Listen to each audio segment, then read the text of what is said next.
الرحمن الرحیم الحمدللہ رب العالمین الصلاة والسلام علی سید الانبیاء والمرسلین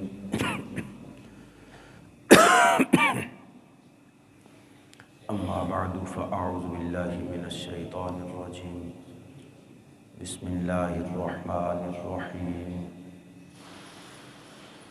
انا ارسلناک شاہدا ومبشرا ونذیرا لتؤمنوا باللہ ورسولہ وتعزروہ وتوقروہ وتسبحوہ بکرۃ واصیلا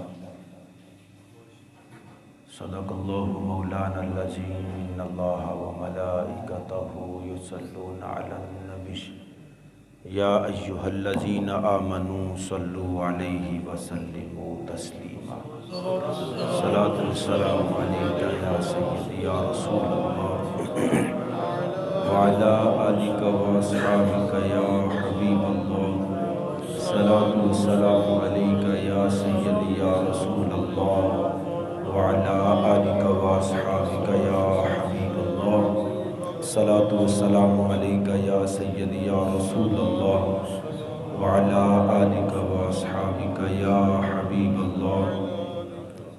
اللہ جل شانہ و اتم برہانہ کی حمد و ثنا حضور رحمت دو عالم شفیع معظم امام الانبیاء قائد الانبیاء جناب محمد مصطفیٰ صلی اللہ تعالی علیہ وسلم آپ کی بارگاہ میں ہدیہ درود و سلام پیش کرنے کے بعد میں سرزمین فاریہ کے تمام مقتدر علماء کرام کی بارگاہ میں مؤدبانہ سلام پیش کرتا ہوں۔ السلام علیکم ورحمۃ اللہ وبرکاتہ۔ میں ابھی بالکل تعارف کے مرحلے میں ہی ہوں، تو میں تمام علماء سے یہ التجا کرتا ہوں کہ نام ابھی جو ہیں وہ مجھے سب کے یاد بھی نہیں ہیں، اور حضور کا ہر غلام ہی خاص ہوتا ہے، اور پھر علماء کی کیا ہی بات ہے۔ اللہ تعالیٰ ان علماء کا سایہ ہمارے سروں پر قائم رکھے۔ صاحبزادہ سید سجاد شاہ صاحب، کوئی اور بھی سید ہے؟ ماشاء اللہ، یہ کرسی لے آئیں، آپ پھر ادھر لے آئیں۔ نہیں، کبھی نہیں ہو سکتا، آپ لے آئیں کرسی۔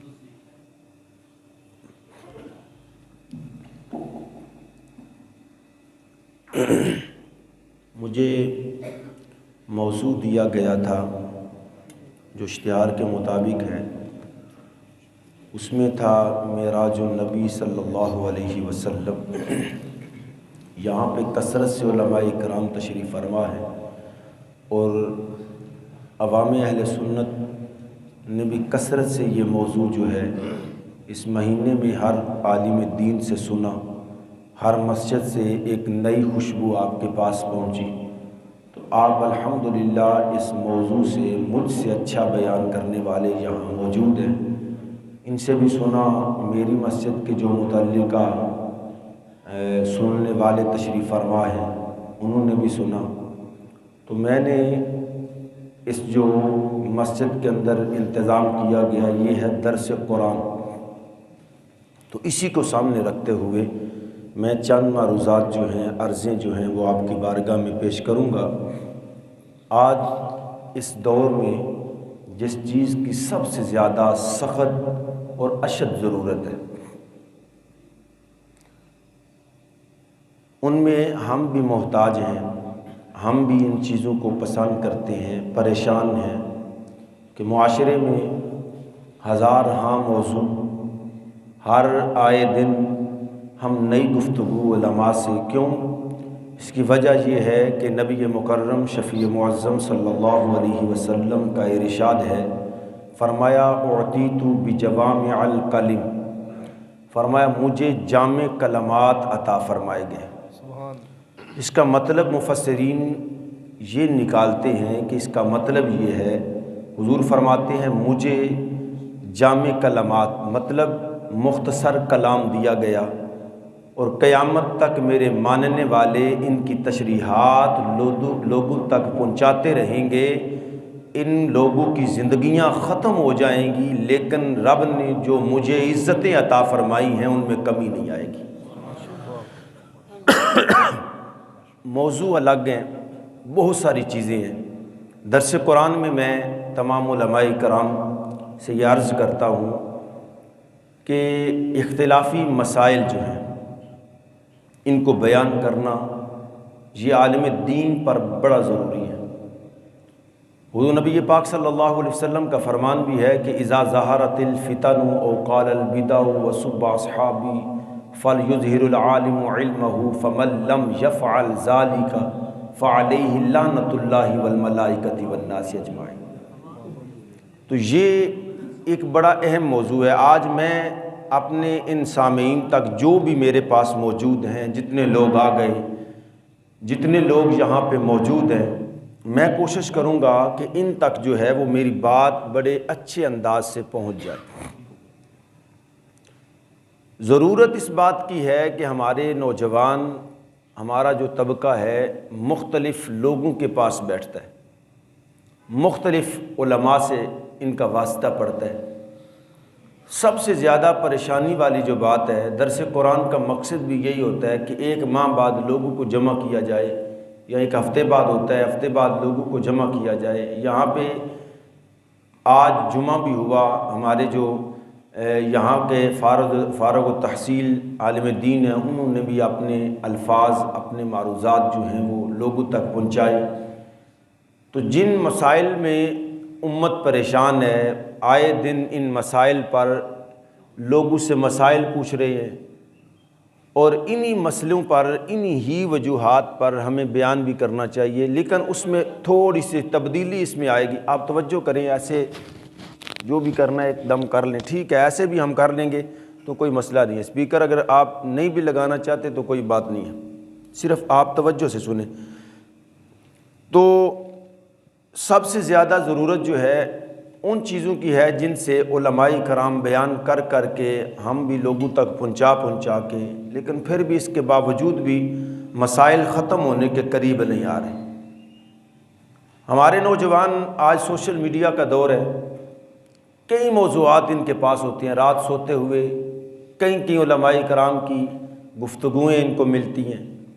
ان کے جوابات کے لیے یہ ارادہ تو کرتے ہیں کہ میں صبح انشاءاللہ اپنے عالم دین سے رابطہ کروں گا، میں ان سے پوچھوں گا کہ یہ جو تعلیم دے رہے ہیں یہ کیسی تعلیم ہے۔ اور میں نے تو سنا تھا کہ نبی پاک صلی اللہ علیہ وسلم کی شان، عزت، رفعت جو ہے وہ ہمارے ہاں یہاں بیان اس طرح اس انداز سے کی جاتی ہے، لیکن یہی چیز جو ہے آج میں ایک الگ انداز سے سن رہا ہوں، اور یہ اعتراض کے انداز میں سن رہا ہوں کہ نبی پاک صلی اللہ علیہ وسلم کی شان، عزت، رفعت کو لوگ جو ہے وہ بڑھا چڑھا کر بیان کرتے ہیں۔ ہمارے اوپر جو سب سے بڑا اعتراض یہ ہوتا ہے کہ جو مقام و مرتبہ ان کے ہاں بیان کیا جاتا ہے، یا جس انداز سے نبی پاک صلی اللہ علیہ وسلم کی رفعت کو، شان کو، یا معراج کے موضوع کو، یا تعظیم مصطفیٰ کو، یا استمداد غیر اللہ، ان چیزوں کو جس طرح ان سے سنا جاتا ہے ایسے ہوتا نہیں ہے، ایسے ہے نہیں۔ اور پھر کچھ وہ چیزیں ہوتی ہے کہ انسان کا ذہن جو ہے اس طرف جاتا ہے کہ میں ان چیزوں کو تلاش تو کروں۔ سب سے بڑا اعتراض جو ہوتا ہے وہ یہ ہوتا ہے کہ کیا یہ چیز جو آج تم کر رہے ہو کیا یہ دور صحابہ میں تھی؟ آج سب سے بڑا میلاد کا موضوع لے لیں، سب سے زیادہ جو چیز سننے میں ربیع النور شریف میں آتی ہے وہ یہی ملتی ہے کہ کیا اس طرح جلوس نکالنا، بیٹھ کر محفل کرنا، کیا یہ دور صحابہ میں تھا؟ کیا یہ کام جو کر رہے ہو یہ دور صحابہ میں تھا؟ یا آپ قبور پر جا رہے ہیں، اولیاء کرام کے مزارات پہ جاتے ہیں، دعائیں مانگ رہے ہیں، کیا یہ نبی پاک کے زمانے کے اندر تھا؟ یا جس طرح آپ سمجھتے ہیں یہ ساری وہ چیزیں ہیں جو ہمارے معاشرے میں انسان نماز سے پریشان نہیں ہے۔ یاد رکھنا درس قرآن ہے، اسی انداز سے، میں بیان کے انداز میں نہیں جاؤں گا، میرا جو بھی انداز ہے میں اپنے انداز کو آپ تک آج کنورٹ کروں گا، اور میں کوشش کروں گا کہ ہمیں بھی اس کا فائدہ ہو، ہم بھی سوچیں کہ ہم نے کون سا موضوع لے کر ممبر پہ بیٹھنا ہے، ہمارے سامعین کو کس چیز کی ضرورت ہے۔ یہ کس مسئلے میں الجھے ہوئے ہیں, یہ کیا چاہتے ہیں. آج سب سے زیادہ بنیادی طور پہ یہی کہا جاتا ہے عرس منانا, یہ کہاں سے آ گیا؟ اولیاء کرام کے مزاروں پہ جانا, یہی اختلاف ہے ہمارے نزدیک سب سے زیادہ, کہ جس طرح تم نبی مکرم شفیع معظم صلی اللہ علیہ وسلم کے تبرکات کو بیان کرتے ہو, اس طرح تو ہے ہی نہیں ہے. اور پھر اس کے بعد جو ڈائریکٹلی ہم پہ فتویٰ لگتا ہے وہ ہوتا ہے شرک کا فتویٰ. میں کہتا ہوں میں اپنے ان بھائیوں کو بھی جو الجھے ہوئے ہیں, آدھا حصہ ان کا اس طرف ہے, آدھا حصہ ان کا اس طرف ہے, وہ اس جگہ سے بھی چائے پی لیتے ہیں, اس جگہ سے بھی چائے پی لیتے ہیں, اور وہ درمیان میں جب بیٹھتے ہیں تو وہ کہتے ہیں کیا کریں, ہم ان کی بھی سن لیتے ہیں, ہم ان کی بھی سن لیتے ہیں. ہمیں نہیں پتا یہ جب رب کی بارگاہ میں جائیں گے تو کون اچھا ہے, کون سچا ہے, کون اچھے انداز سے بیان کر رہا تھا. ان الجھنوں میں ہمارے نوجوان جو ہیں, اب زیادہ تر جو انداز ہے وہ یہی ہے. آپ سن لیں, کسی کے پاس بیٹھ کے دیکھ لیں, آپ جس کو کٹر سنی کہتے ہیں, جس کے بارے میں تمہیں گمان تک بھی نہیں ہے, آپ اس کے بارے میں ریسرچ کر کے دیکھ لیں, کئی جگہ پہ وہ یہ کہہ چکا ہوگا کہ پتہ نہیں کون اچھا ہے, پتہ نہیں کون صحیح ہے. ایک تو آپ کو بھی یقین ہے, مجھے بھی یقین ہے, علماء کے درمیان بیٹھ بیٹھ کے ان کے نالین سیدھے کر کر کے ہمیں اس بات کا اندازہ ہو گیا ہے کہ لوگ جو ہیں وہ گفتگو سننے کے بعد اس نتیجے تک نہیں پہنچتے کہ جو آج کا موضوع بیان ہوا اس سے ہمیں ملا کیا ہے. ہم انتظار کر رہے ہوتے ہیں کہاں پہ سبحان اللہ کہنی ہے, کہاں پہ خطیب چڑھ کے آتا ہے پھر ہم نے سبحان اللہ کہنی ہے, کہاں پہ اس کا انداز اچھا لگتا ہے ہم نے سبحان اللہ کہنی ہے, اس نے بیان کیسا کیا آئندہ بلانے والا مشورہ کر رہے ہوتے ہیں, لوگوں کو پسند آیا کہ نہیں. یہ نہیں ہے کہ ہمارے لوگوں کو اس کے بیان سے فائدہ کتنا ہوا. آج کا جو موضوع ہم نے دیا تھا اس موضوع سے میرے لوگوں کو کیا دیا گیا, میرے سننے والوں کو قرآن کی کون سی چیز ملی ہے جس پر یہ عمل کریں تو ان کی الجھن جو ہے وہ دور ہو جائے. ان چیزوں کو بیان کرنا, ان کو اپنے درمیان جو ہے وہ لوگوں تک درس قرآن میں کوشش کیا کریں. جسے بھی موقع ملے اس پر یہ منبر کی ذمہ داری ہے. ہم سے پوچھا جائے گا, بڑی سختی سے پوچھا جائے گا, بتا صرف یہی کرتا رہا کہ تیرا بیان سننے کے بعد لوگوں کے دلوں پر یہ اثر ہو کہ فلاں مسجد میں بھی اسی کو بلانا ہے, یا کہ تو نے اپنے پاس سے کچھ قرآن بھی ان کو عطا کیا, یا اپنی طرف سے جو تو کر سکتا تھا تو ان کے عقائد کے اندر جس الجھن میں وہ تھے اس الجھن کو بھی دور کیا کہ نہ کیا. آج کا جو درس قرآن ہے, میں لفظ عظیم پر بولتا ہوں, صرف لفظ عزیز. میں انتخاب کر رہا تھا اور میں معذرت کے ساتھ جو مجھے کہا گیا, میں ان چیزوں کو بالکل پسند نہیں کرتا. آج ہماری عوام ہم سے دور کیوں ہے, نوجوان کیوں پریشان ہے؟ اس کی بنیادی جو وجہ ہے وہ یہ ہے کہ خطیب کا ارادہ یہ ہوتا ہے کہ میں جو بیان کروں وہ اس انداز سے سنا جائے کہ سننے والا واہ واہ کرتا رہ جائے. آج ہم نے کچھ نہ کچھ چیزیں وہ بیان کرنی ہے. تھوڑا سا میں نے عرض کرنا ہے آپ کی بارگاہ میں کہ یہ کہا جاتا ہے کہ جس مرتبے کو تم بیان کرتے ہو نا, جس انداز سے نبی مکرم شفیع معظم صلی اللہ علیہ وسلم کی شان اس ربیع النور شریف کے اندر ہم سنتے ہیں, ہمیں اعتراض نہیں ہے. وہ جب بندے کو اپنے قریب کرتے ہیں وہ کہتے ہیں ہمیں انداز اس سے پریشانی نہیں ہے, حضور کا میلاد بیان کرنا چاہیے, حضور کے اوصاف بیان کرنے چاہیے, لیکن وہ یہ بنیادی باتیں کرتے ہیں کہ جس انداز سے تمہارے خطیب کرتے ہیں یا جس انداز سے تمہارے مفتی نے بیان کیا ہم نے نہیں پڑھا. لیکن اس میں ہمارا کیا, ہماری ذمہ داری کیا ہے کہ وہ جو لفظ کہتے ہیں نا کہ ہم نے پڑھا نہیں ہے, ہمیں ملا نہیں ہے, ہمیں چاہیے کہ ان چیزوں کو تیاری کر کے اپنی عوام تک پہنچانا کہ یہ ان کی کمزوری ہے کہ وہ اس حدیث پر پہنچے نہیں ہیں, یا ان کو پڑھاتے ہوئے اس حدیث کی طرف توجہ نہیں دلائی گئی. اصل ہم بنیاد کی طرف نہیں جاتے کہ ان لوگوں کی ایسی گفتگو کرنے کے پیچھے راز کیا ہوتا ہے. حقیقت کے اندر وہ چاہتے ہیں کہ ان چیزوں سے امت مصطفیٰ صلی اللہ علیہ وسلم کو دور کر کے امت کے اندر لوگوں کو بس جھگڑا جو ہے وہ ہوتا رہے, ایک دوسرے کے گریبان ہوتے رہے, حقیقت حال سے ان کو دور کیا جائے. اور میں نے یہ دعوے سے کہتا ہوں, ایک میرے طالب علم میں جب طالب علمی دور کے اندر تھا, ایک ساتھیوں میں ملا چوتھے سال کے اندر, میں قسم اٹھا کے کہتا ہوں, وہ کہتے جب ہم پڑھ رہے تھے پڑھتے پڑھتے تو وہی طالب علم میرے ساتھ رہا, دورے تک رہا. جب لاہور میں نے دورہ کیا وہاں دعوت اسلامی کے مدرسے میں, وہاں بھی وہ میرے ساتھ تھا.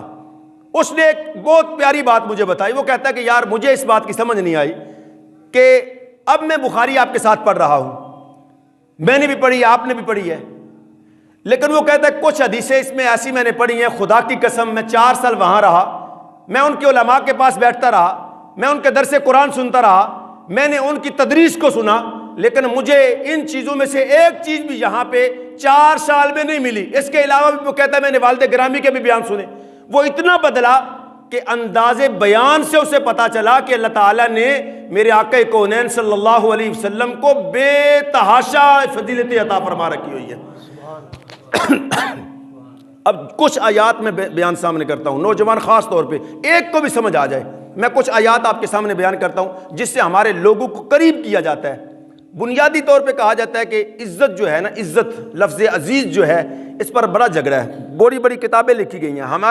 ہماری توجہ کس طرف ہے؟ اولیاء کرام کے بالکل اوصاف بیان کرنے چاہیے، کرامات بیان کرنی چاہیے، معجزات بیان کرنے چاہیے، لیکن بنیادی طور پہ جہاں سے جھگڑا ہوتا ہے کہ یہ چیزیں ہم مانتے نہیں ہیں، کہاں پہ لکھی ہیں، میں ان چیزوں کی طرف آج درس قرآن کے اندر توجہ دلانا چاہتا ہوں کہ آپ اس انداز سے سنیں کہ آپ کو بھی فائدہ ہو، میرے علم میں بھی تھوڑا بہت اضافہ ہو، لیکن ساتھ تھوڑا سا ساتھ دینے میں انکار نہیں کرتا۔ جس طرح آپ بیٹھے ہیں تھوڑا مسکرا کے کہیے سبحان اللہ، ایسے تھوڑا سا مسکرانا بھی ہے، توجہ سمجھ آئے گی انشاءاللہ۔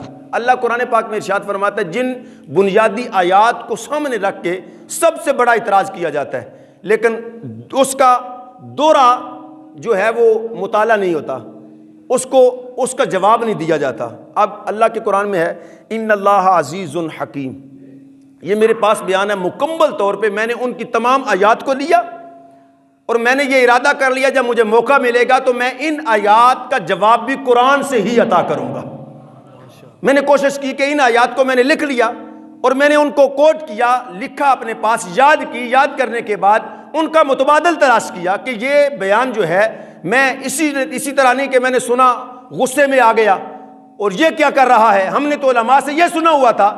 میں نے پھر بیٹھ کر اس کا ایک حل نکالا کہ اس کا حل یہ ہے کہ جس انداز سے یہ اللہ تعالیٰ کی عظمت کو بیان کر رہا ہے، کیا اسی قرآن پر ہی ہم سوال کرتے ہیں کہ قرآن تو بتا جس عزت کا اعلان ان آیات میں رب کر رہا ہے، کیا اس قرآن کے اندر اللہ تعالیٰ نے اپنے نبی کی عزت اور اپنے نبی کے غلاموں کی عزت کا بھی اعلان کیا ہے کہ نہیں کیا ہوا؟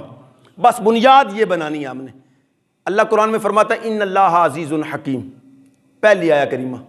دوسرے کے اندر فرمایا فَلِلَّهِ الْعِزَّةُ جَمِيعًا، پھر فرمایا لا الہ الا هو العزیز الحکیم، پھر فرمایا سبحان ربک رب العزت عما یصفون۔ یہ بیان ریکارڈ ہو رہا ہے، اس کو یاد رکھنا، بالکل انداز خطابت کا نہیں، میں کوشش کر رہا ہوں کہ میں جب زور لگاتا ہوں ادھر ادھر جاتا ہوں تو واپس آ کے مسئلے کو سمجھانے کی کوشش کروں۔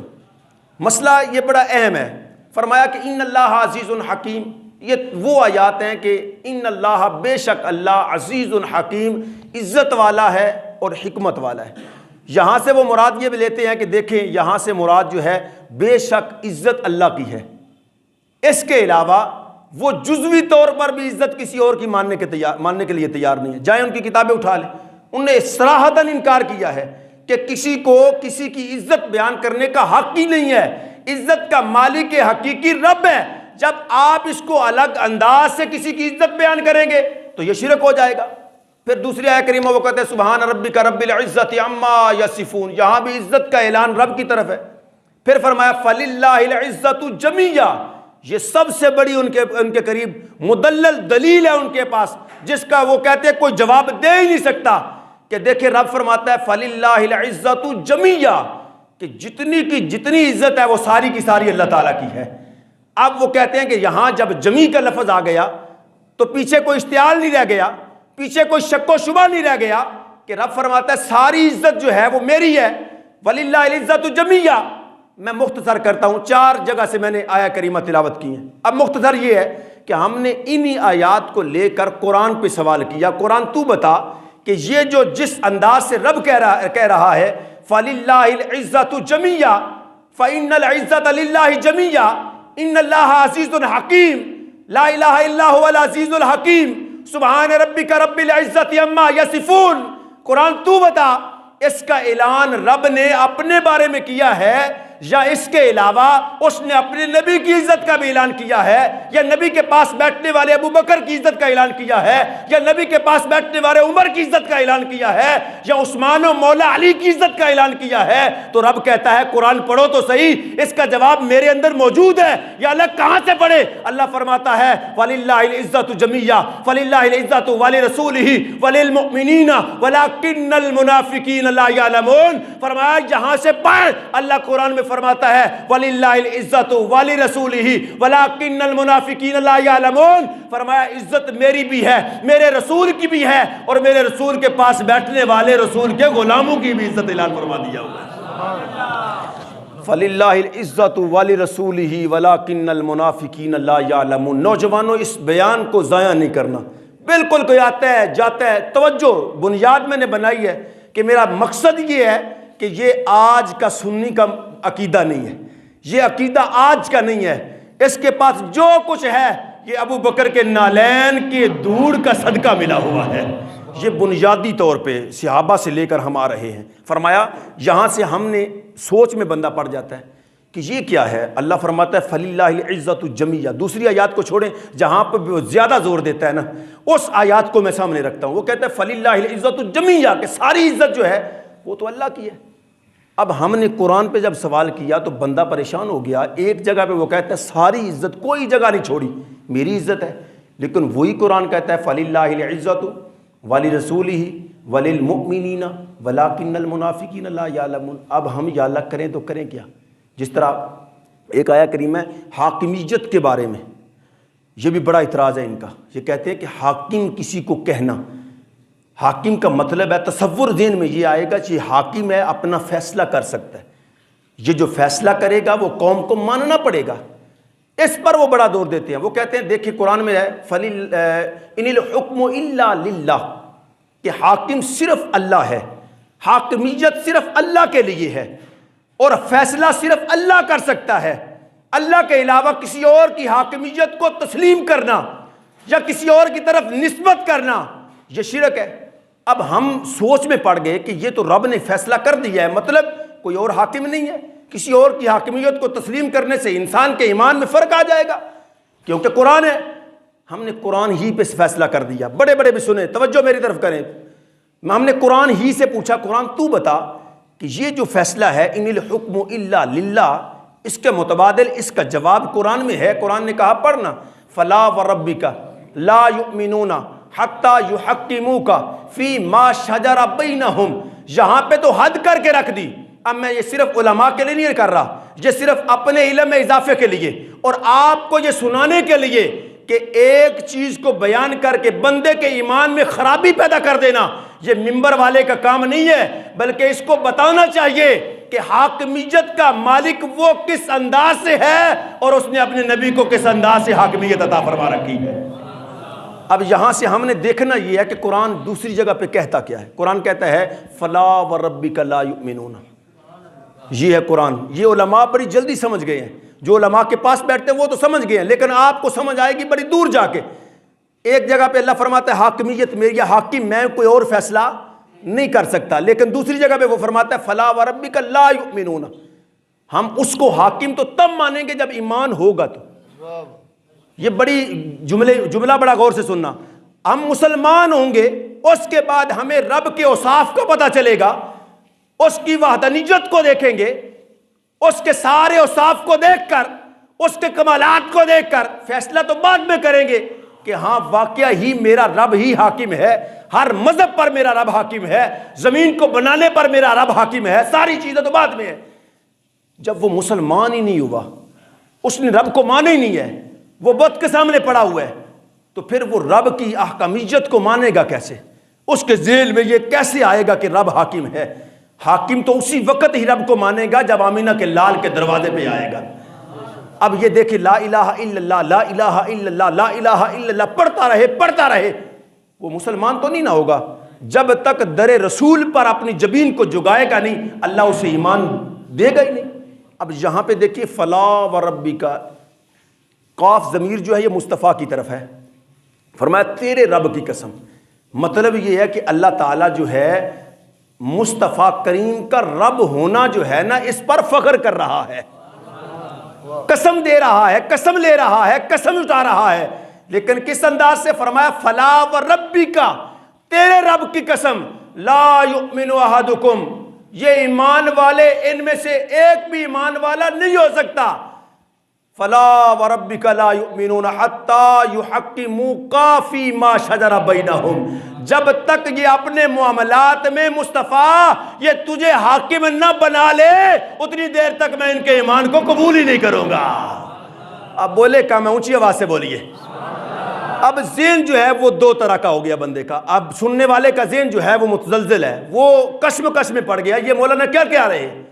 یہاں سے بندوں کو گمراہ کیا جاتا ہے، یہاں پہ ان الحکم الا للہ فلا وربک لا یؤمنون، یا اللہ تیرا ہی کلام ہے، تو کہتا ہے کہ حاکم میرے سوا کوئی نہیں ہے، لیکن دوسری جگہ پہ تو کہتا ہے فلا وربک لا یؤمنون، میں ایمان ہی نہیں قبول کرتا جب تک مصطفیٰ کریم کو حاکم نہ مانو۔ یا اللہ اب قرآن بھی ہے، کلام بھی تیرا ہے، فیصلہ بھی تیرا ہے، نبی بھی تیرا ہے، ایک طرف تو کہتا ہے میں حاکم ہوں، دوسری طرف کہتا ہے ایمان ہی نہیں اس کا جو میرے نبی کو حاکم نہ مانے، یا اللہ جائیں تو جائیں کدھر؟ اللہ فرماتا ہے یہاں پہ علماء کے پاس بیٹھ، وہ تمہیں بتائیں گے کہ جس جگہ پہ تو جتنی دیر تک تطبیق بیان نہیں کرے گا اتنی دیر تک نہ تجھے سمجھ آئے گی نہ تیرے سننے والے کو سمجھ آئے گی۔ اب تطبیق کیا ہے؟ یا اللہ ایک طرف تیری حاکمیت، دوسری طرف تیرے نبی کی حاکمیت، اللہ فرماتا ہے وہاں پہ حاکمیت حقیقی ہے، اس کا مالک میں حقیقی طور پہ ہوں، جو میں نے مصطفیٰ کریم کو حاکمیت عطا فرمائی ہے وہ میری عطا ہے، میں نے نبی کو حاکم بنا کے بھیجا ہوا ہے۔ یہاں پہ یہ لوگ، یہ مسئلہ ہے، یہ جھگڑے ہیں ہمارے، درس قرآن کا مقصد یہ۔ اب پتہ چل گیا نبی حاکم ہے کہ نہیں؟ تو رب کہتا ہے وہ ایمان والا ہی نہیں ہے جتنی دیر تک میرے نبی کو حاکم نہ تسلیم کرے، لیکن دوسری جگہ پہ قرآن کے اندر تضاد پایا جاتا ہے؟ کبھی نہیں پایا جاتا۔ علماء بیٹھے ان سے پوچھنا، تضاد بیان کرنا یہ ایک بندے کے ایک طرح کے لوگوں کا کام ہے، وہ تضاد بیان کرتے ہیں۔ علم غیب لے لیں تو وہاں بھی تضاد بیان کریں گے۔ ایک ہی آیت کریمہ ہے، اس کے دو جز بنا دیے، ایک کو عوام کے اندر بیان کر دیا، دوسرے کو کاٹ دیا، ایک کو بیان کیا، آدھے حصے کو کاٹ دیا۔ عزت کے بارے میں بھی وہی ہے، 6 جگہ سے قرآن پڑھا، اب میں اس انداز سے بیان کروں، دیکھیں رب قرآن میں یہاں بھی فرما رہا ہے، بندہ تو بڑا سنے گا غور سے، یہاں بھی دیکھیں قرآن بیان فرما رہا ہے، یہاں بھی رب فرما رہا ہے، یہاں بھی رب فرما رہا ہے، یا یہاں بھی رب فرما رہا ہے۔ جب میں اتنی بار بار آیات کریمہ پڑھوں گا سننے والا تو پکا ہو جائے گا بالکل کسی اور کی عزت ہے ہی نہیں، لیکن جب یاد ساتھ میں یہ بیان کروں گا فَلِلَّهِ الْعِزَّةُ وَلِرَسُولِهِ وَلِلْمُؤْمِنِينَ، فرمایا تو نبی کی عزت کی بات کرتا ہے جس کی وجہ سے رب نے کائنات میں عزتیں تقسیم کی ہیں، میں نے تو اس کے پاس بیٹھنے والے ابو بکر کی عزت کا بھی اعلان فرما دیا ہوا ہے، میں نے اس کے پاس بیٹھنے والے عمر کی عزت کا بھی اعلان کر دیا ہوا ہے، میں نے اس کے پاس بیٹھنے والے عثمان کو بھی تاج عزت عطا فرمایا ہے، میں نے مولا علی کے قدم سے عزت تقسیم فرما دی ہوئی ہے۔ اب یہاں پہ ہم نے کچھ چیزیں اور لینی ہیں۔ اللہ فرماتا ہے اِنَّا أَرْسَلْنَاكَ شَاهِدًا وَمُبَشِّرًا وَنَذِيرًا لِتُؤْمِنُوا بِاللَّهِ وَرَسُولِهِ وَتُعَزِّرُوهُ وَتُوَقِّرُوهُ وَتُسَبِّحُوهُ بُكْرَةً وَأَصِيلًا۔ اس آیہ کریمہ کو صحیح غور سے سنیں اور اس کی گہرائی تک جائیں۔ اللہ نے اس کے اندر کچھ چیزیں بیان فرمائی ہیں، ان میں بڑی حکمت ہے۔ فرماتا ہے اِنَّا أَرْسَلْنَاكَ شَاهِدًا وَمُبَشِّرًا وَنَذِيرًا، پہلے آنے والے کے اوصاف کو بیان کیا گیا ہے۔ یہاں پہ بھی دیکھیے عزت کو کس انداز سے رب بیان فرما رہا ہے کہ اِنَّا أَرْسَلْنَاكَ، ہم نے بھیجا تجھے، خالی بھیج دیا ہے یا اللہ، یہاں کے اس کو کوئی عزت بھی عطا کر کے دی ہے۔ اللہ فرماتا ہے عزت کی بات تو بعد میں ہے، میں ان کو ایسی 3 چیزیں عطا کر کے دے رہا ہوں، بھیج رہا ہوں کہ جس کو سننے کے بعد ایمان والے کے سینے میں ٹھنڈ پڑ جائے گی۔ اب یہ دیکھیے آنے والے کے پہلے اوصاف بیان ہو رہے ہیں، آنے والا نذیر بھی ہے، آنے والا بشیر بھی ہے۔ اِنَّا أَرْسَلْنَاكَ شَاهِدًا وَمُبَشِّرًا وَنَذِيرًا، آنے والا اس کا تعارف کروایا جا رہا ہے کہ عزت کس طرح رب بیان کرتا ہے، کتنی عزتیں عطا فرماتا ہے، کتنی رفعتیں میرے نبی کو عطا فرما رکھی ہیں۔ یہاں پر سنیے، پھر آگے جا کے فرمایا لِتُؤْمِنُوا بِاللَّهِ وَرَسُولِهِ، جہاں تک سمجھ آتی ہے قرآن کو ہم نے پڑھا ہی نہیں ہے، علماء کے پاس بیٹھ کر قرآن کو سمجھا ہی نہیں ہے، قرآن کے اندر جتنے اللہ نے راز رکھے ہیں ان راز کو علماء کے قدموں میں بیٹھ کر سیکھے تو صحیح۔ اللہ فرماتا ہے پہلے اس کے اوصاف کو بیان کیا، بعد میں فرمایا لِتُؤْمِنُوا بِاللَّهِ وَرَسُولِهِ، فرمایا پھر تم نے اللہ پر ایمان لے کے آنا ہے، پھر اللہ کے رسول پر ایمان لے کے آنا ہے۔ عقل یہ کہتی ہے، توجہ، عقل یہ کہتی ہے کہ ہم نے عزت بھی کر لی ہے، آنے والے کی عزت اس انداز سے کر رہے ہیں کہ وہ رب کا پیغام لے کے آ رہا ہے، پھر ہم نے اس کے بعد رب کی ذات پر ایمان بھی لے آئے، اس کے بعد رب نے کہا میرے رسول پر ایمان لے کے آؤ، ہم نے اس کے رسول پر بھی ایمان قبول کر لیا۔ اب چاہیے یہ تھا کہ ہم مومن ہو گئے ہیں، مسلمان ہو گئے ہیں، دارہ اسلام میں داخل ہو گئے ہیں، تو آگے جو ہر وقت ہمیں سنایا جاتا ہے اللہ کی اور اللہ کے دین کی باتیں کرے، اس سے ہٹ کر کوئی بات ہی نہیں کرنی، تو جس دین کی تو بات کرتا ہے، جس دین کی بنیاد نماز رکھی گئی ہے، جس دین کی بنیاد کو کلمہ بنایا گیا ہے، جس میں اللہ نے تجھے حج دیا، زکوٰۃ دی، بنیادی اصول تمہیں عطا کیے، ان چیزوں کو تو کب ادا کرے گا؟ قرآن نے اس کے وثوق کو بیان کیا، قرآن نے امت کو بتایا کہ یہ ادا کرنے سے پہلے آمینہ کے لال کے غلام بن جانا، اس کے بعد کرنا، اللہ تمہارے اعمال کو قبول فرما لے گا۔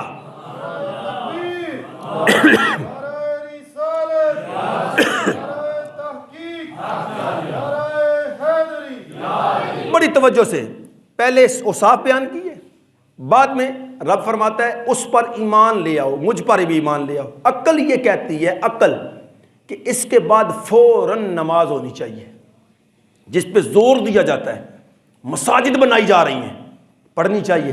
نہ پڑھنے والے کو پہلا سوال ہی نماز کا یہ قبر میں نہیں ہے، مسجدوں کے سامنے لکھ کر پوری مسجد میں کچھ بھی نہیں لکھا ہوگا، تو وہ شعر ضرور لکھا ہوگا کہ اللہ مرنے کے بعد، میں نے یہ لفظ لکھے ہیں، مرنے کے بعد اللہ سب سے پہلا سوال نماز کے بارے میں کرے گا، نماز پڑھو نماز پڑھو۔ کہاں ہے؟ قبر میں نماز کے بارے میں پوچھا جائے گا۔ بڑی توجہ سے، یہ بات بڑی سخت کر رہا ہوں، قبر میں جس نماز کے بارے میں تو ساری زندگی لگا رہا، اللہ نے تجھے توفیق دی، 60 سال تو نے نمازیں پڑھی، یاد رکھنا ان نمازوں کے بارے میں تجھ سے قبر میں نہیں پوچھا جانا۔ بڑی تگڑی بات کر رہا ہوں۔ قبر میں امام بخاری نے تو صرف ایک جملہ لکھا ہے، امام بخاری نے صرف ایک لکھا ہے، امام مسلم نے ایک لکھا ہے، جو بغل میں لے کر ہم ہر بندے کو بخاری کا حوالہ دیتے ہیں، بخاری پڑھی نہیں ہے انہوں نے، ان کو پتہ چل جاتا بخاری پڑھتے، ہمیں کہا جاتا ہے۔ میں نے کہا اس بخاری کو کھول کے کبھی ممبر کے سامنے رکھ کے اس کو کھول کر امام بخاری کا فیصلہ بھی امت کو بتانا کہ قبر میں نہ نماز کے بارے میں، نہ عقیدے کے بارے میں، اور نہ ہی یہ تیری تبلیغ کے بارے میں اللہ فرشتوں کو کہتا ہے قبر میں اتر جاؤ، یا اللہ کیا کرنا ہے؟ فرمایا یہ میرا بندہ قبر میں آ گیا ہے، یا اللہ ہماری کیا ڈیوٹی ہے؟ فرمایا پوچھو میرے لال، میرے آمینہ کے لال کے بارے میں اس کا عقیدہ کیا تھا، یا اللہ تیرے بارے میں نہیں، تیرے دین کے بارے میں نہیں، امام بخاری ہی پڑھ لے۔ اللہ فرماتا ہے صرف میرے نبی کا پوچھ لے، یہ اگر میرے نبی کا ہوا تو پھر سمجھ جانا میں نے اس کی نمازیں بھی قبول کر لی ہیں، اس کے سجدے بھی قبول کر لیے ہوئے ہیں۔ وہاں تو سوال ہی صرف ایک ہے، اس بخاری کا فیصلہ تو امت کے سامنے رکھتا ہے، تو پھر ایک ہی سوال ہے اللہ کے نبی کے بارے میں۔ اقبال نے کہا تھا نا کہ محمد سے وفا تو نے تو ہم تیرے ہیں، ارے یہ جہاں چیز ہے کیا لوح و قلم تیرے ہیں۔ اس کا مطلب یہ ہے کہ آمینہ کے لال کا بن جا، اللہ تمہیں سب کچھ عطا فرما دے گا۔ اب عقل یہ بات جو ہے نا، عقل میں یہ آتی ہے کہ سب سے پہلے نماز ہونی چاہیے تھی، سب سے پہلے زکوٰۃ ہونی چاہیے تھی، سب سے پہلے صدقہ ہونا چاہیے تھا، سب سے پہلے حج ہوتا، لیکن نہیں، اللہ فرماتا ہے ایمان کے فوراً بعد جو تو نے عمل کرنا ہے، یا اللہ وہ کون سا ہے؟ اللہ فرماتا ہے لِتُؤْمِنُوا بِاللَّهِ وَرَسُولِهِ وَتُعَزِّرُوهُ وَتُوَقِّرُوهُ، تیسری جگہ پہ فرمایا وَتُسَبِّحُوهُ بُكْرَةً وَأَصِيلًا۔ فرمایا اس کے بعد پہلا کام جو تو نے کرنا ہے نا، وہ یہ ہے کہ میرے نبی کے دروازے کے آداب کو سیکھنا ہے، میرے نبی کے ادب کو سیکھنا، اس کی تعظیم کرنا، اس کی توقیر کرنا۔ یا اللہ توقیر اور تعظیم ضروری ہے۔ فرمایا جب تو مسجد میں جائے گا نا نماز پڑھنے کے لیے تو میری بات یاد رکھنا، سب سے پہلے جس چیز کو تو نے اپنانا ہے وہ میرے نبی کی عزت ہے۔ جب میرے نبی کی عزت کر کے، تعظیم کر کے، توقیر کر کے، غلامی میں آ کر جب مسجد میں نماز پڑھے گا تیرے سجدے کو قبول فرما لوں گا میں۔ یہاں تو وسوع کی رب نے قرآن میں فیصلہ فرما دیا کہ سب سے پہلے تو نے توقیر مصطفیٰ کا خیال رکھنا ہے۔ نئے نئے لوگ جب مدینے میں آتے نا، نئے نئے لوگ جو ہیں تو اس وقت آ کے دروازے پہ دستک دیتے، یہ توجہ سے سنیں، کئی علماء سے سنا ہوگا آپ نے، کئی مرتبہ، 1000 مرتبہ سن چکے ہوں گے. آتے دروازے پہ دستک دیتے، وہ دستک بھی رب کو گوارا نہیں تھی. وجہ کیا تھی؟ اس نبی کی تعظیم کی خاطر، اس نبی کی توقیر کی خاطر دروازے پہ دستک دینے والے کو، آواز دینے والے کو اللہ نے فرمایا تجھے پتہ ہے یہ کس دروازے پہ کھڑا ہے؟ تجھے پتہ ہے کس درگاہ پہ تو آیا ہوا ہے؟ تجھے پتہ ہے تو کس نبی کو پکار رہا ہے؟ یا اللہ کس کو؟ فرمایا میں نے نبیوں کو بھی کہا تھا وَإِذَا أَخَذَ اللَّهُ مِيثَاقَ النَّبِيِّينَ لَمَا آتَيْتُكُم مِّن كِتَابٍ وَحِكْمَةٍ، فرمایا میں تمہیں کتاب بھی دوں گا، تمہیں حکمت بھی دوں گا، تاج نبوت بھی دوں گا، تاج رسالت بھی دوں گا. لیکن یاد رکھنا جب میرا نبی آ جائے ساری چیزیں اتار کے محمد کا کلمہ پڑھنا شروع فرما دینا ہے. یہ بڑا موضوع وسیع ہے، ادھر نکلا تو نکلتا نکلتا کہیں پہ چلا جاؤں گا کہ نہ مصطفیٰ کریم صلی اللہ تعالی علیہ وسلم کے دروازے کا درس سب سے پہلے ہے. فرمایا لا ترفعوا اصواتکم، رب کو گوارا نہیں تھا. فرمایا دروازہ نبوت پہ کھڑے ہو اگرچہ تمہیں پتہ بھی نہیں ہے. وہ لوگ تھے جنہوں نے مصطفیٰ کریم کا دین ابھی سیکھا نہیں تھا، وہ ابھی ابو بکر کی محفل میں نہیں بیٹھے تھے، وہ عمر عثمان مولا علی باب مدینۃ العلم کے پاس نہیں آئے تھے. ڈائریکٹلی قافلہ آیا اور یہ اٹھائیے امام فخر الدین رازی کو. آپ فرماتے ہیں یہ صرف ایک مرتبہ ہوا ہے. یہ بھی کچھ جبنی لوگ تھے. یہ قافلہ آیا اور یہ آیا اس وقت تھا، اٹھائیں تفاسیر ملے گی یہ بات. فرمایا یہ قافلہ اس وقت آیا جب صحابہ اپنے گھروں کو چلے گئے تھے، ورنہ صحابہ میں سے ڈیوٹی تھی کہ جو بھی قافلہ آئے پہلے اسے اپنے پاس بٹھاؤ. کرنا کیا ہے؟ فرمایا پہلے در مصطفیٰ کے آداب اسے سکھائے جائیں. فرمایا وہ اس وقت آئے جب کوئی صحابی نہیں تھا، اب وہ لا خبری میں آ کر مصطفیٰ کریم کے دروازے پہ دستک دیتے ہیں. میرے رب کو گوارا نہیں تھا. فرمایا ان کے پتہ بھی نہیں ہے کہ آ کے کرنا کیا ہے، آ کے دستک دینی ہے کہ نہیں دینی، مصطفیٰ کریم کے دروازے پہ کیسے آنا ہے. یہ لا علم کے اندر ہے، بھی پتہ ہی نہیں ہے. سیدھے مدینے میں آئے، آ کر گھر دروازہ پوچھا، دروازہ پوچھنے کے بعد سیدھا دروازے پہ چلے گئے، جا کے مصطفیٰ کریم کے دروازے پہ دستک دی. اللہ نے فرمایا اگرچہ تم نے کسی سے پوچھا نہیں ہے لیکن میرا فیصلہ یہ ہے لا ترفعوا اصواتکم فوق صوت النبی ولا تجهروا له بالقول. فرمایا نہ نبی کے دروازے پر آ کر دستک دینا، نہ نبی کی آواز سے اپنی آواز کو اونچے کرنا. یہ قرآن نازل ہو گیا کن کے بارے میں؟ جو لا علمی میں آ کر دروازے نبوت میں دستک دے رہے ہیں. رب نے اتنا، اب میں آگے چلا گیا تو قرآن کی متعدد آیات کافی پڑھ سکتا ہوں، ٹائم بالکل کلوز ہے، عشاء کی نماز کے وقت اس کو ختم بھی کرنا ہے. اب آگے چلیے. ہم نے یہ جو چیزیں میں بیان کر رہا ہوں آپ کے ذہن میں آئے گا کہ یہ قرآن ہی ہے جو بیان کیا جا رہا ہے. ہم نے ادھر بھی قرآن سنا، ادھر بھی قرآن سنا. ہم نے تعظیم مصطفیٰ کے بارے میں قرآن سیکھا، قرآن میں پڑھا کہ رب نے اپنے نبی کو بے تحاشا عزت عطا فرما رکھی ہیں. اب ہم نے دیکھنا یہ ہے کہ جن کے سامنے قرآن نازل ہو رہا تھا، جو قرآن سنتے تھے، جو قرآن آتے ہوئے پہلی تعلیم جن کو دی جاتی تھی، ہم نے ہمارے ذہن میں سوال آتا ہے، وہی سوال جو ہم پہ دکانوں پہ کیا جاتا ہے، جو ہم میں اکیلے دیکھ کر ہم پہ وار کیا جاتا ہے، حملہ کیا جاتا ہے، پکڑ لو اسے، اور کہا جاتا ہے کہ تم بتاؤ یہ دور نبوت کے اندر تھا، صحابہ نے کیا. آج میں کچھ چیزیں وہ بیان کروں گا جس میں آپ تعجب میں پڑ جائیں گے کہ اگر ہم کسی کی قبر کو بوسہ دیتے ہیں تبرک کے لیے تو یہ ہمارا عمل نہیں ہے. یہ محدث اعظم پاکستان نے نہیں بتایا، یہ سید اعلیٰ حضرت امام احمد رضا نے نہیں بتایا، یہ عمل مصطفیٰ کریم کے غلام ابو بکر، عمر، عثمان اور مولا علی نے امت تک پہنچایا ہے. اب اس کو ہم نے دیکھنا ہے. تو تھوڑی سی چیزیں اور بیان کرتا ہوں کہ یہاں پہ ہم نے دیکھنا یہ ہے کہ یہ عمل جو ہے، اس عمل کو اس انداز کے اندر کیا مصطفیٰ کریم کے صحابہ نے کیا تھا. پھر وہ ان آیات کو اترتے ہوئے دیکھ کر لا ترفعوا اصواتکم فوق صوت النبی یا انا ارسلناک شاہدا ومبشرا ونذیرا، یہ سارے کا سارا قرآن ان کے سامنے اترا. پھر ہم نے، ہمارے ذہن میں سب سے بڑا سوال یہ آتا ہے کہ کیا صحابہ اس پر عمل کرتے رہے؟ ان کا کیا عمل تھا؟ حضرت ابو جحیفہ رضی اللہ تعالیٰ عنہ، یہ امام بخاری ہے. میں بخاری اور مسلم سے ہٹ کر یا قرآن سے ہٹ کر، کیوں میں نے آج کا درس قرآن جو ہے یہ ارادہ کیا تھا کہ صرف بخاری سے دوں گا کہ مصطفیٰ کریم کے صحابہ اس انداز سے نبی کی تعظیم کر رہے ہیں. ان کو اگر میں نیچے والی کتابوں سے بیان کروں تو کر سکتا ہوں، متعدد کتابوں سے اس کے حوالہ جات دے سکتا ہوں، لیکن میں نے پسند کیا کہ جس کتاب کا سب سے زیادہ امت کے اندر جھگڑا ہے اور بغل میں لے کر دلیل مانگی جاتی ہے تو قرآن کے بعد بخاری سے مانگی جاتی ہے. میں نے کہا چلے آج اپنے سامنے ان کو بخاری ہی سنا دیتا ہوں. حضرت ابو جحیفہ فرماتے میں مدینے سے نکلا نا، شہر سے باہر نکلا تو فرماتے میں نے آگے دیکھا مصطفیٰ کریم کے صحابہ وہ بیٹھے ہوئے ہیں، انوار مصطفیٰ صلی اللہ تعالیٰ علیہ وسلم کو حاصل کر رہے ہیں۔ حضرت ابو جحیفہ فرماتے میں شہر سے نکلا نا تو رأیت بلالا اخذ من بدی، فرماتے ہیں کہ میں نے حضرت بلال کو دیکھا، اخذ وضوء رسول اللہ صلی اللہ علیہ وسلم، فرماتے ہیں میں نے بلال کو دیکھا، میری نظر پہلی بلال پر پڑی، بلال کے ہاتھ میں کوئی چیز تھی، اس بلال کے پیچھے اس چیز کو حاصل کرنے کے لیے فرماتے ہیں رأیت الناس یبتدرون ذالک الوضوء، فرماتے ہیں میں نے دیکھا بلال اس چیز کو آگے آگے لے کر دوڑ رہے ہیں اور پیچھے پیچھے صحابہ بلال کے اس چیز کو حاصل کرنے کے لیے دوڑ رہے ہیں۔ فرماتے ہیں میں دیکھ رہا تھا ورأیت الناس یبتدرون ذالک الوضوء فمن اصاب منہ شیئا تمسک بہ ومن لم یصب منہ اخذ من بلال ید صاحبہ او کما قال علیہ الصلوۃ والسلام۔ آپ کو اردو میں سمجھ آتی ہے نا تو آپ اونچی آواز سے سبحان اللہ کہتے ہیں، لیکن یہ وہ جملے ہیں جو صحابہ مصطفیٰ کریم کے عمل کو دیکھ کر حدیث رسول کو بیان فرما رہے ہیں۔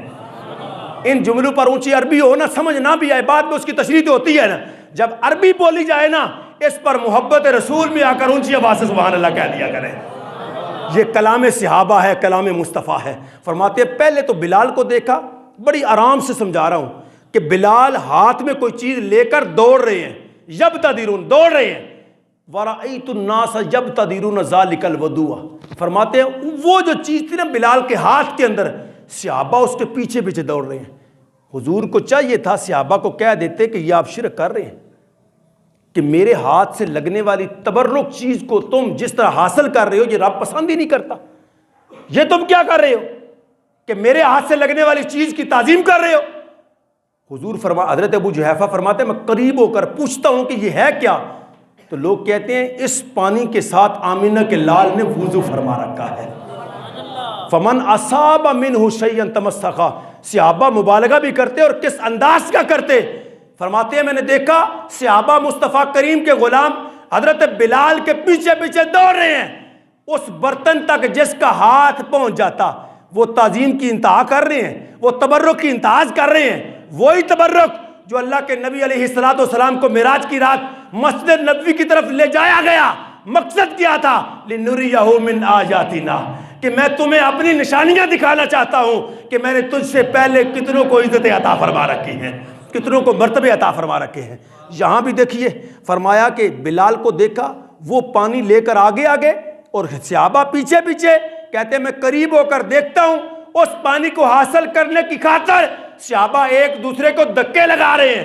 فرماتے ہیں فمن اصاب منہ شیئا، جس کو ان میں سے کوئی پانی کی چیز میسر ہو جاتی وہ کرتا کیا، اس پانی کو، وہ پانی جو آمینہ کے لال کے ہاتھ کو مس کر چکا تھا۔ ہمارے نزدیک وضو والا پانی مستعمل ہوتا ہے نا، میرے آقا کونین کے تبرک کو حاصل کرنا، آج اگر ہم کسی تبرک کو ہاتھ لگا کے چومتے ہیں تو یہ سب سے بڑا جھگڑا ہے امت کے اندر کہ یہ کیا کر رہے ہو، یہ شرک ہے۔ روزہ رسول کو ہاتھ لگانا، آج وہ کھڑے ہیں کہ نہیں، کتنوں نے عمرہ کیا ہے، وہ قریب نہیں آنے دیتے، جالی کو ہاتھ نہیں لگانے دیتے۔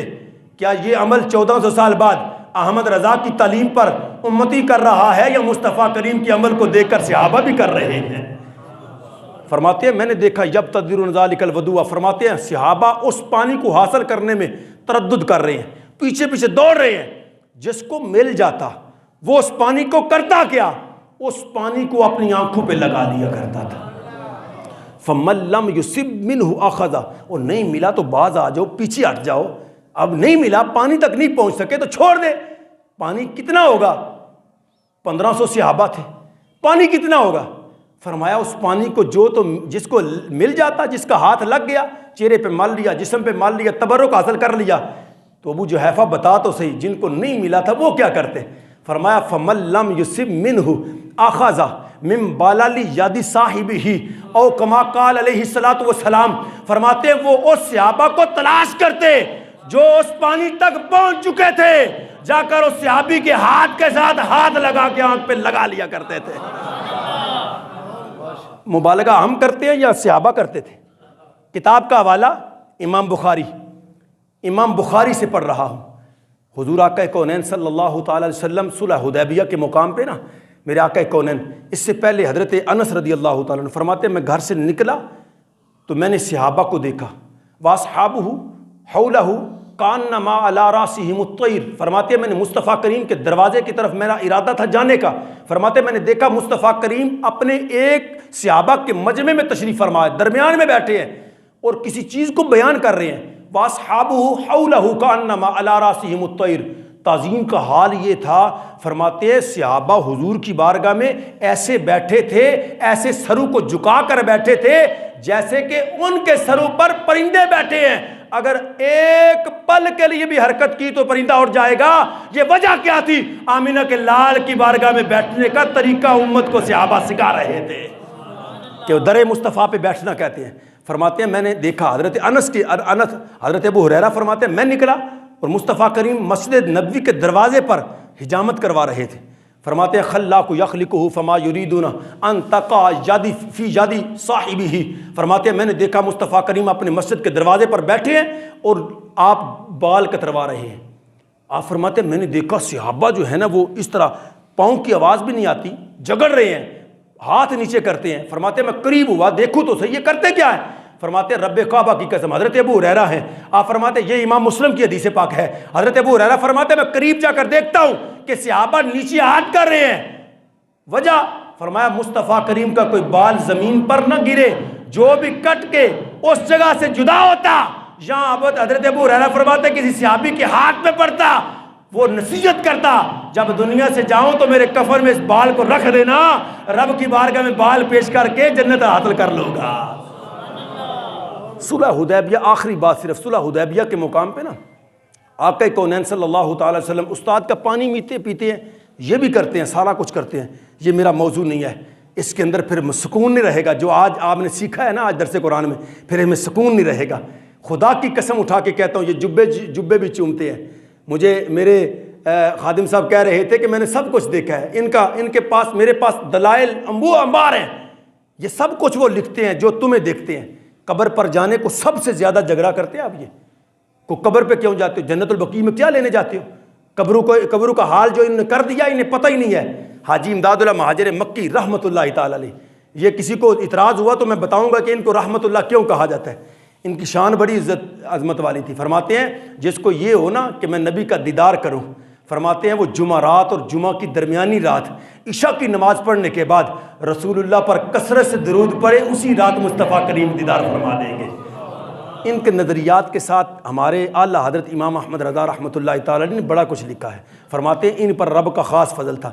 ان کے بارے میں یہ اشرف علی تھانوی یہ لکھتے ہیں ملفوظات کے اندر، یہ کہتے ہیں کہ میں ایک مرتبہ قبر پر گیا، تھانہ کون کے اندر، ہند میں قبر ہے ان کی، حاجی امداد اللہ مہاجر مکی کی۔ فرماتے ہیں میں گیا نا تو جہاں پہ یہ بڑی بات سننے والی ہے، کہتے ہیں میں گیا نا تو میں نے جا کر دیکھا صبح کا وقت تھا جب کتابیں پڑھائی جاتی ہیں، استاد کتابیں پڑھاتے ہیں، 9 بجے کا ٹائم ہوتا ہے، 8 بجے کا ٹائم ہوتا ہے۔ فرماتے ہیں میں چلا گیا، میرا دل کیا کہ میں حاجی امداد اللہ مہاجر اپنے پیر کی قبر پر جاؤں، یہی لفظ ہیں، کوئی ایک بھی لفظ آگے پیچھے نہیں ہے۔ کہتے ہیں میں گیا نا تو دیکھتا کیا ہوں، یہ کہیں تو جائز، یہ کہیں تو ٹھیک، یہ بولیں تو ٹھیک، ان کے پیر کی قبر کا یہ کمال ہو تو بالکل درست، اگر ہم کہیں داتا علی اجویری کی قبر پر یہ ہوا تو وہ شرک ہو جائے گا، یہ خود لکھتا ہے۔ میں جب قبر پر گیا نا تو کہتا ہے میں نے دیکھا کہ قبر اوپر سے کھل گئی ہے۔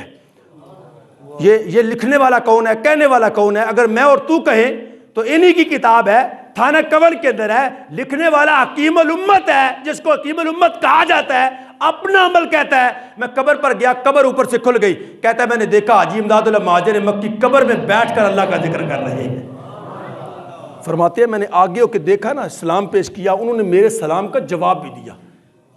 یہ حاجی امداد اللہ مہاجر مکی کے بارے میں۔ اگر میں اور تو کہیں کہ میں جلال الدین شاہ صاحب کی قبر پہ گیا تھا، یا پیر سید یعقوب شاہ صاحب کی قبر پہ گیا تھا، یا چند جی سرکار کی قبر پہ گیا تھا تو یہ معاملہ ہوا تو کہیں گے عقل نہیں مانتی۔ میں نے کہا عقل نہیں مانتی تو اپنے بڑے سے پوچھ کہ وہ قبر پہ گیا، قبر 2 حصے ہو گئی، کہتا ہے میں نے درمیان سے آگے ہو کے دیکھا، سلام پیش کیا، حاجی امداد اللہ مہاجر مکی نے میرے سلام کا جواب بھی دیا۔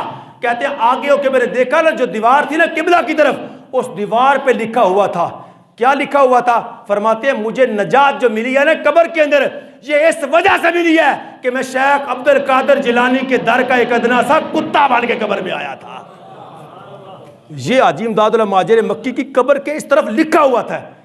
صلح حدیبیہ کے مقام پر میرے آقا کونین کے صحابہ دوڑ کر حضور کی بارگاہ میں آئے. آتش الناس یوم الحدیبیہ والنبی صلی اللہ علیہ وسلم بین یدیہ رکوۃ فوضع یدہ فی الرکوۃ فجعل الماء یسور بین اصابعہ. فرماتے ہیں حضور کی بارگاہ میں ایک برتن پڑا تھا، اس میں پانی تھا. صحابہ دوڑ کے آئے، فرمایا یا رسول اللہ یہ بھی امام بخاری ہے، امام مسلم ہے، ایک ہی راوی سے ہے اور متفق علیہ حدیث ہے. میرے آقا کونین فرماتے ہیں میں نے پوچھا ما لکم قالوا لیس عندنا، تمہیں کیا ہوا، کیوں میرے پاس آئے ہو؟ صحابہ نے کہا یا رسول اللہ پانی نہیں ہے، ہمارے پاس پانی نہیں ہے. تو فرمایا چاہیے تو یہ تھا کہ اللہ کا نبی تھا، توحید کو جانتا تھا، شرک کو جانتا تھا. فرمایا میرے دروازے پہ کیوں آئے ہو؟ اس سے بڑی دلیل دے جاؤں جاتے جاتے جلدی سے؟ ٹائم تو نہیں ہو گیا؟ ہو گیا. چلے اسی میں بات ختم کرتا ہوں. اس سے بڑی دلیل دے جاؤں؟ کیونکہ حدیث سناؤں تو بعض لوگ ہیں ان کے ذہن میں خلش رہتی ہے کہ یہ حدیث ہی تھی نا. میں قرآن سناؤں؟ وَأَوْحَيْنَا إِلَى مُوسَىٰ إِذِ اسْتَسْقَاهُ قَوْمُهُ أَنِ اضْرِب بِّعَصَاكَ الْحَجَرَ فَانبَجَسَتْ مِنْهُ اثْنَتَا عَشْرَةَ عَيْنًا قَدْ عَلِمَ كُلُّ أُنَاسٍ مَشْرَبَهُمْ. موسیٰ کی قوم ان کی بارگاہ میں آئی پانی کے لیے، فرمایا ہمیں پانی چاہیے. اللہ کے نبی تھے، کہہ دیتے کہ آپ ایسا کریں کہ رب کی بارگاہ میں سجدہ کریں، نماز استسقاء پڑھیں، مسجد میں جائیں، اس کی عبادت کریں، رب پانی دے گا، وہ بارش برسائے گا، یا کسی نہر کا بتائے گا، یا دریا کا پانی تمہیں عطا کرے گا. پانی دینے والا تو وہ ہے، تم میری بارگاہ میں کیوں آئے ہو؟ تو حضرت موسیٰ علیہ السلام نے رب کی بارگاہ میں کہا یا اللہ یہ تیرے بندے جو ہے نا مجھ سے پانی مانگ رہے ہیں. فرمایا تو موسیٰ عطا کرنا. یا اللہ کیسے؟ فرمایا تیرے ہاتھ میں آسا ہے. فرمایا ہے. قرآن کہتا ہے اللہ نے فرمایا موسیٰ اس آسے کو زمین پر لگا، کسی پتھر پہ لگا. یا اللہ لگا دیا ہے. اب دیکھ میرا کمال. حضرت موسیٰ علیہ السلام نے اس آسے کو پتھر پہ لگایا اور قوم کو اس پتھر سے 12 چشمے اللہ نے عطا فرما دیے. اللہ پانی برسا سکتا تھا، اللہ دریا کا بتا سکتا تھا، نماز استسقاء کا کہتا. یا پہلا سوال یہ ہوتا موسیٰ تو نے قوم کو بتایا نہیں ہے پانی میں دیتا ہوں، تیرے دروازے پہ کیا کرنے آئے ہیں؟ نہیں. فرمایا موسیٰ یہ تیرے دروازے پہ آئے ہیں، اب پانی بھی تیرے ہاتھ سے ہی پلاؤں گا تیری قوم کو. حضور فرماتے ہیں میں نے نا نبی پاک صلی اللہ علیہ وسلم ارشاد فرماتے ہیں میں نے صحابہ سے پوچھا کیا بات ہے؟ صحابہ نے کہا یا رسول اللہ پانی نہیں ہے. یہ بخاری ہے، مسلم ہے، حضرت جابر سے ہے. حضرت جابر جب اس جگہ سے واپس آئے نا مدینے میں تو حضرت سالم کو یہ بات بتا رہے ہیں، ان کے پاس بیٹھ کے مسکرا کے بات بتا رہے ہیں. حضرت سالم کو کہتے ہیں ہم حضور کی بارگاہ میں گئے، حضور کے سامنے جو برتن پڑا ہوا تھا نا میرے آقا کونین نے پانی پوچھا اور پانی نہیں ہے. تو ہم نے کہا نہیں ہے اور پانی. فرمایا پھر؟ فرمایا یا رسول اللہ یہ جو آپ کے سامنے پانی ہے نا اس کے علاوہ کوئی پانی نہیں ہے، یہی پانی ہے. میرے آقا کونین نے کیا کیا؟ میرے نبی علیہ السلام نے وَوَضَعَ يَدَهُ فِي الرَّقْوَةِ، آقا کونین نے اپنی انگلیاں اس برتن میں رکھ دی. فَجَعَلَ الْمَاءُ يَسُورُ بَيْنَ أَصَابِعِهِ كَأَمْثَالِ الْعُيُونِ. حضرت جابر کہتے ہیں رب کعبہ کی قسم جب میرے نبی علیہ السلام نے اس برتن میں پانی کے لیے اس برتن میں ہاتھ رکھا، اپنی انگلیاں رکھنے کی دیر تھی. فرماتے ہیں خدا کی قسم میرے نبی کی انگلیوں سے پانی ایسے جاری ہو گیا جیسے چشموں سے پانی نکلتا ہے. فرماتے ہیں چشموں کی طرح پانی نکلنا شروع ہو گیا. فرماتے ہیں ہم نے بھی پیا. اور یہاں پر بھی ایک نقطے کی بات ہے، صحابہ کو جب پانی کی شدت تھی نا، پیاس تھی، آتش الناس یوم الحدیبیہ، یوم حدیبیہ کے دن پانی پینے کی شدت تھی. لیکن صحابہ نے جن صحابہ پر زبان دراز کی جاتی ہے نا، اسی صلح حدیبیہ میں سیدنا امیر معاویہ بھی تھے. اسی صلح حدیبیہ میں سیدنا امیر معاویہ بھی تھے. میں اس طرف جاتا لیکن میرا یہ موضوع نہیں ہے. ہم اعلیٰ حضرت کے دروازے پہ خدا کی قسم اپنے آپ کو بٹھا دو. سیدی اعلیٰ حضرت کا ایک فرمان بھول گئے ہم. اس دور میں ہم کیوں بھول گئے؟ دو ہستیاں ہمارے ذہن میں آتی ہیں، ایک امام احمد رضا اور دوسری سیدنا غوث الاعظم. سیدنا غوث اعظم سے کسی نے پوچھا حضور وجہ کیا ہے؟ آج اس بات کو اچھالا جا رہا ہے. میں کہتا ہوں اس کو بیان نہیں کرنا چاہیے اتنا، لیکن ان کو اتنا اچھال کے بیان کرنا، پھر گالیاں تک بات آ جانی. حضور نے فرمایا نہیں اذا ظہرت الفتن وقال البدع وسب اصحابی، میرے اصحاب کو جب گالیاں دی جائیں تو اس کا دفاع کرنا. آج ہمیں اس نام سے ہم کیوں دور ہوتے جا رہے ہیں؟ کیا اعلیٰ حضرت کا جو فتویٰ ہے سیدی اعلیٰ حضرت کا فتاوی رضویہ میں موجود نہیں ہے؟ یا تو اس کو مٹا دو یا نکال دو، یا یہ کہو کہ ہم احمد رضا کو مانتے نہیں ہیں، ہم بریلوی نہیں ہیں. جب امام احمد رضا کی تمام تعلیمات کو مان رہے ہیں تو یہ فرمان بھی ماننا پڑے گا. آپ نے فرمایا جو حضرت امیر معاویہ کو گستاخ ہے وہ جہنمی کتوں میں سے ایک کتا ہے. یہ فتویٰ موجود ہے. پھر ہم کیوں بول گئے؟ تعلیمات رضا کو کیوں بول گئے؟ سیدی غوث اعظم سے پوچھا گیا آپ کا کیا نظریہ ہے؟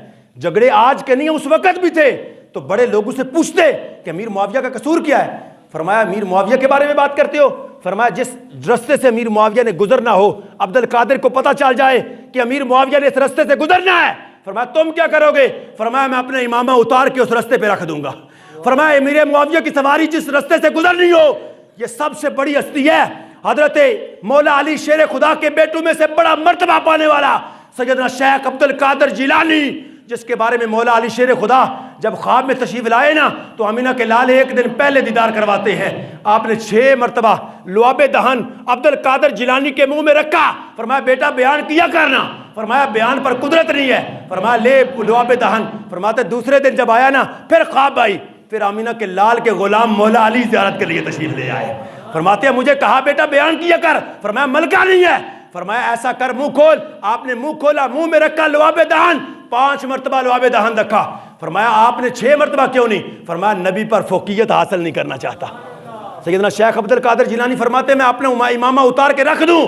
جس رستے سے سیدنا امیر معاویہ کی سواری گزرنی ہو، اس سواری سے جو دھول اٹھتی ہے، جو خاک اڑتی ہے، فرمایا سید شیخ عبد القادر جیلانی کی مانگ میں وہ دور لگ جائے، میں قبر میں جا کر دور کا وسیلہ دے کر جنت حاصل کر لوں گا.